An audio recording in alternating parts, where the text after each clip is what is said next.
नमस्कार, नवज्ञान ज्योतिष चैनल पर मैं मयंक त्रिपाठी आप सभी दर्शकों का हार्दिक स्वागत करता हूं।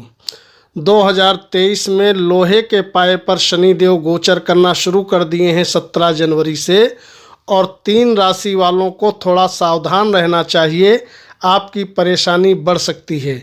यह ध्यान रखिएगा, यह जो मैं शनि का परिवर्तन बता रहा हूँ, शनि लोहे के पाए पे गोचर कर रहे हैं, ये आप अपने चंद्र राशि के अनुसार देखें या आप अपने प्रचलित नाम के अनुसार भी इसको समझ सकते हो।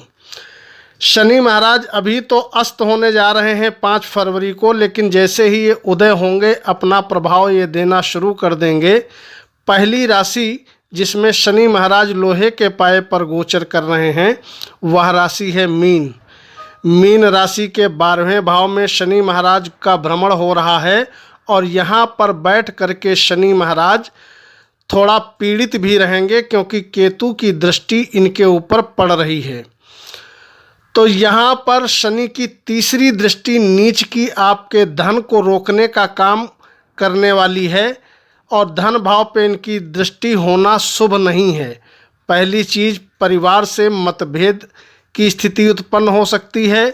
दूसरी चीज़, शनि के प्रभाव से इस समय आपके पास आय के जो साधन हैं वह कम होंगे, यानी कि पैसा जो है ये रोकने का प्रयत्न करेंगे। पैसा आपके पास मन मुताबिक तरीके से नहीं आ पाएगा, चाहे आप नौकरी करते हो या व्यापार करते हो, दोनों में ही स्थितियां अनुकूल आपको नहीं दिखाई पड़ेंगी, कुछ ना कुछ कठिनाई अवश्य होगी। इसके अलावा वाणी दोष बहुत ज़्यादा मात्रा में आपके ऊपर रहने वाला है, तो वाणी का भैया सही तरीके से प्रयोग करिएगा, अन्यथा दिक्कतें आपकी और भी ज़्यादा बढ़ती चली जाएंगी। इसके अलावा शनि यहाँ पर बैठे हैं तो कहीं ना कहीं पैरों में दर्द की भी शिकायत उत्पन्न हो सकती है, ऐसे योग दिखाई पड़ रहे हैं। आपके लिए उपाय करना बहुत ज़रूरी होगा, क्योंकि आपकी कुंडली में शनि लोहे के पाए पे गोचर कर रहे हैं, और लोहे के पाए पे जब भी शनि होते हैं तो विशेष दिक्कतें उत्पन्न कर देते हैं। आप एक काम कर सकते हो कि प्रत्येक शनिवार को एक कोई स्टील का छोटा सा बर्तन ले लीजिए, उसमें आप सरसों का तेल डाल करके अपना चेहरा देख करके या तो किसी भिखारी को दे दें। अगर कोई भिखारी मौजूद नहीं है तो आप उस तेल को पीपल के पेड़ के नीचे ले करके जाएं, वहाँ पर जा करके जला दें दिया के रूप में। और यदि पीपल का पेड़ भी आसपास में नहीं है तो आप एक काम ये कर सकते हैं कि शनिवार और मंगलवार को हनुमान जी के दर्शन करें।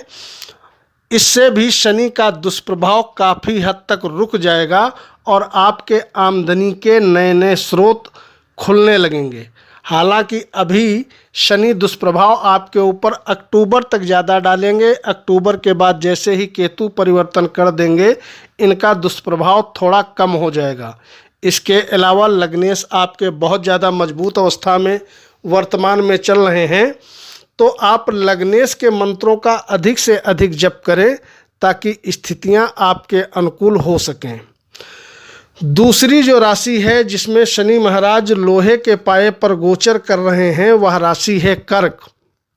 कर्क राशि में शनि महाराज अष्टम भाव में हैं, आयु स्थान के स्वामी होकर के आयु स्थान में ही गोचर कर रहे हैं लोहे के पाए पर, और यहाँ पर भी शनि पीड़ित अवस्था में हैं। वर्तमान में अस्त हैं, जैसे ही अस्त हो करके बाहर निकलेंगे चोट चपेट दुर्घटनाओं के योग लगातार आपके लिए अक्टूबर तक बने रहेंगे, क्योंकि इनके ऊपर केतु की दृष्टि भी है और ये लोहे के पाए पर भी हैं। शनि पीड़ित हैं, इनको बहुत ज़्यादा आप कमज़ोर नहीं कर सकते क्योंकि ये आयु का डिपार्टमेंट इनके पास है। ऐसे में आपको चाहिए इनके दुष्प्रभावों को कम करने के लिए कि आप शनिवार शनि मंदिर में जा कर के एक दीपक जलाएं, और साथ ही साथ आपकी आमदनी और कार्य क्षेत्र प्रभावित ना हो उसके लिए आपको हनुमान जी के भी दर्शन शनिवार और के दिन करने चाहिए। और साथ ही साथ हनुमान जी के चरणों से टीका ले करके आप अपने मस्तक पर लगाएं ताकि शनि के दुष्प्रभाव से आप बच सकें। इसके अलावा पैसा आपके पास लगातार आता रहे, इसके लिए आप या तो सूर्य भगवान को अर्घ दें अगर जल्दी सो करके उठ जाते हैं। किंतु यदि आप जल्दी सो करके नहीं उठते हैं, जब भी उठते हैं तो आप सूर्य भगवान के सामने खड़े होकर के ओम आदित्याय नमः इस मंत्र का 108 बार जप करें। इससे स्थितियां धीरे धीरे अनुकूल होती चली जाएंगी। इसके अलावा आप सभी यह भी ध्यान रखें कि शनि महाराज लोहे के पाए पर अवश्य गोचर कर रहे हैं, तो इससे आपको घबराना नहीं है। यदि वर्तमान में आपकी कोई ऐसी महादशा या अंतर्दशा चल रही है जो कि आपका सपोर्ट कर रही है, तो आपको परेशान नहीं होना है। तो शनि के दुष्प्रभावों से मत डरिएगा, आपको अच्छा रिजल्ट मिलेगा।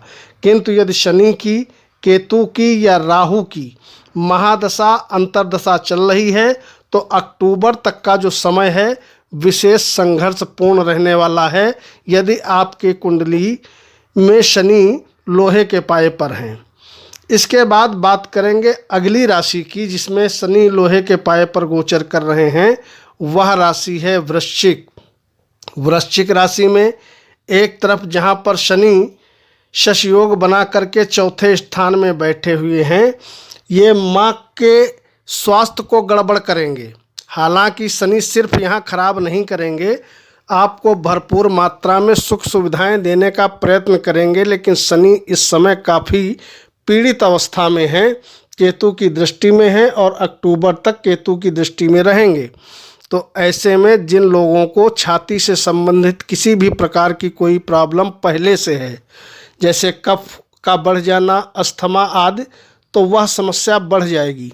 और साथ ही साथ चौथा भाव हमारे मन का होता है, तो मन में अशांति बनी रहेगी। साथ ही साथ आप यह भी ध्यान रखिएगा कि कार्य क्षेत्र पे इनकी दृष्टि पड़ रही है, तो सबसे ज़्यादा कार्य क्षेत्र आपका प्रभावित हो सकता है।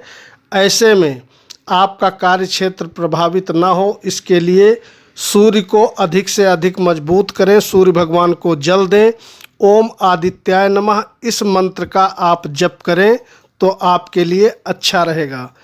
इसके साथ साथ एक उपाय आप और भी कर सकते हैं कि आप अपने लग्नेश को मजबूत करें। लग्नेश का मतलब ये हो गया कि मंगल को मजबूत करें। उसके लिए हनुमान चालीसा या बजरंग बाण का आप यदि पाठ करोगे तो आपके लग्नेश अर्थात मंगल देव को बल मिलेगा। और इसके साथ साथ एक काम आप और भी करिएगा कि शनिवार शनि महाराज के निमित्त या तो आप सरसों के तेल का दीपक जलाएं ताकि आप दुष्प्रभावों से बचे रहें। उम्मीद है वीडियो आपको अच्छी लगेगी। वीडियो को लाइक करिएगा, सार्वजनिक प्रश्न है तो कमेंट करिएगा। मयंक त्रिपाठी को अनुमति दीजिए। नमस्कार।